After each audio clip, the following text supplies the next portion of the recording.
इसलिए देखो, इस युग में हम कथा सुने अच्छी बात है, धार्मिक कृत्य करें अच्छी बात है, पर इस बात का भी ध्यान दें साहब कि देखो, जहाँ अनीति हो रही है, जहाँ चोरी हो रही है, जहाँ काम प्रवृत्ति अधिक है, जहाँ अनीति का सोना है, जहाँ मांस, मदिरा, दारू, इन जिस चीजों का अधिक बोलबाला है, वहां कलयुग 100% स्थापित है।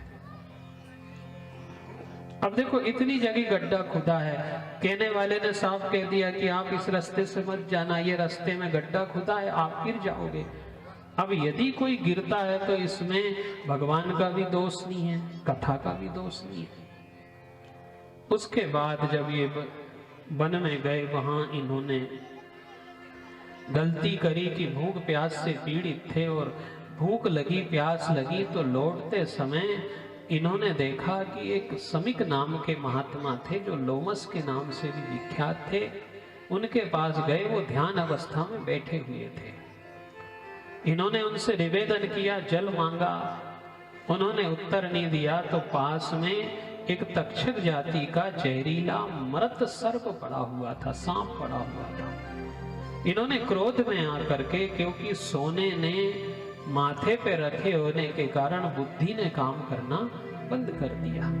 जब इतने बड़े तेजस्वी राजा, जिसने स्वयं श्री कृष्ण का कोख के भीतर दर्शन किया, उसकी बुद्धि को कली ने प्रभावित कर दिया, तो हम सब इतने तपस्वी नहीं हैं। कहीं ना कहीं से इन्होंने उस सर्प को डाल दिया। कौशिकी नदी में इनका पुत्र संगी स्नान कर रहा था। उसने जल लेकर के ध्यान लगाया कि मेरे पिता के गले में किसी राजा ने अपमान की दृष्टि से मृत सर्प डाल दिया है। मैं उसे श्राप देता हूं कि आज से 7वें दिन इसी तक्षक जाति के जीवित नाग को भेजूंगा, जिसके काटने से इस राजा की अकाल मृत्यु हो जाएगी। लौट करके आए, पिताजी के गले से सर्प निकाला। पिताजी ने सब बात सुनी तो बड़ा दुख व्यक्त किया कि पुत्र, तूने ये अच्छा काम तो नहीं किया क्रोध में आकर के। अरे वह एक प्रजापालक राजा है, धर्म का रक्षक है, और हम उसी की सीमा में रहते हैं। यदि गलती से उसने कोई अपने पे क्रोध कर भी दिया तो हम राजा के अधीन हैं। गौरमुख नाम के एक शिष्य को भेजा, राजा को अवगत कराया कि राजन, आज से 7वें दिन आपको एक तक्षक जाति के नाग के काटने से मृत्यु हो जाएगी। कभी कभी सांप काटता है तो कोई रास्ता नहीं देखता कि परसों इलाज करवा लेंगे, अगले हफ्ता इलाज करवाएंगे। सांप जैसे ही काटता है हम तुरंत भागते हैं, परेशान होते हैं। सांप का और पाप का इलाज शास्त्र सम्मत बात है कि तुरंत होना चाहिए। यदि आज अपने मन में लगा कि हमारे द्वारा कोई गलती हो गई, पाप हो गया, तो तुरंत भगवान के द्वार पे जाओ, निवेदन करो कि प्रभु आप, मेरे द्वारा ये गलती हो गई है। मैंने सुना है कि समदर्शी है नाम तिहारो, चाहे तो पार करो, पर प्रभु जी मेरे अवगुण चित्त ना धरो। तुरंत जाकर के निवेदन करो, क्योंकि जहां जहां गलती होती है, पाप का और साप का तुरंत इलाज होना चाहिए। और देखो, फिर भगवान की कृपा बरसी, अनेक संत महात्माओं से मिले ये, और उस समय कोई ऐसा दिग्विजयी महात्मा नहीं था, सबने बना कर दी, पर नारद जी के सहयोग से इन्हें गौर वर्ण के 16 वर्ष की उम्र वाले सुखदेव जी महाराज मिले, जो सुखताल नाम की भूमि पे विराजमान थे। उनसे निवेदन किया कि पूज्यवर, एक बात बताओ कि सदा सर्वदा क्या करना और जिसकी मृत्यु निकट हो उसे कैसा जीना चाहिए। इन 2 प्रश्नों के उत्तर में सुखदेव जी महाराज ने 7 दिन की भागवत सुनाई। वही हम सब सप्ताह पारायण की विधि से 2.5-3 घंटा बैठ करके भगवान की कथा सुनेंगे कि सदा सर्वदा क्या करना और जिसकी मृत्यु निकट हो उसे कैसा जीना चाहिए। इसलिए देखो साहब, भले पता चले नहीं चले,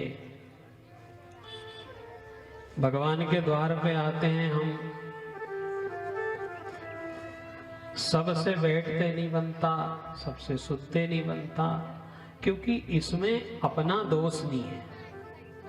कलयुग के प्रभाव के कारण हम सबका मानसिकता कलयुग ने ऐसी कर दी है कि हमारा मन थोड़ी देर के लिए भी स्थिर चित्त नहीं होता। पर फिर आपसे कहे कि 2.5-3 घंटा यदि भगवान अपने मन को अपनी ओर खींच के लगाता है तो हम माने कि आज का हमारा भगवान की कथा, भगवान से जुड़ाव सफल रहा, उसके तक हम पहुंचते रहे। हम कभी कभी आपने चिंतन किया कि कोई कटा फटा नोट हो, 500 का हो, 1000 का हो, अब बेकार है, थोड़ा सा पुराना सा हो गया, तो वो अकेला बाजार में नहीं चलता। तो समझदार व्यापारी अच्छे नोटों की गड्डी में रख रख करके बीच बीच में फंसा के उनको चला देता है। तो हम सब ऐसा मान के चलें कि हम अकेले बैठ करके भक्ति नहीं कर सकते, अकेले बैठ करके कथा नहीं सुन सकते। ये अच्छे नोटों की भीड़ में हम पुराने नोट भी चल जाएंगे, क्योंकि वह सबके ऊपर बराबर कृपा बरसाएगा। पता नहीं चलता कि कैसे कट जाता है। कथा में जाने से, मंदिर जाने से, ऐसा संत ब्राह्मण कथा कहती है कि पाप कटते हैं। अब दिखाई नहीं देता है कि कैसे कटते हैं। एक व्यक्ति दुकान पे सामान लेने जाता है, 100 रुपए का नोट दिया, उसने कोई सामान लिया, 50 रुपए का सामान लिया, 50 रुपए दुकानदार से कहा कि तुम 50 रुपए काट लो और 50 वापिस दे दो। तो दुकानदार ने केची बुला के नोट को नहीं काटा। वह कब काट लेता है, कब दे देता है, ये हमें पता नहीं चलता। ऐसे ही भगवान के द्वार पे जाने पे हमारा पाप कब कटता है ये हमें पता नहीं चलता। हम केवल उनसे निवेदन कर सकते हैं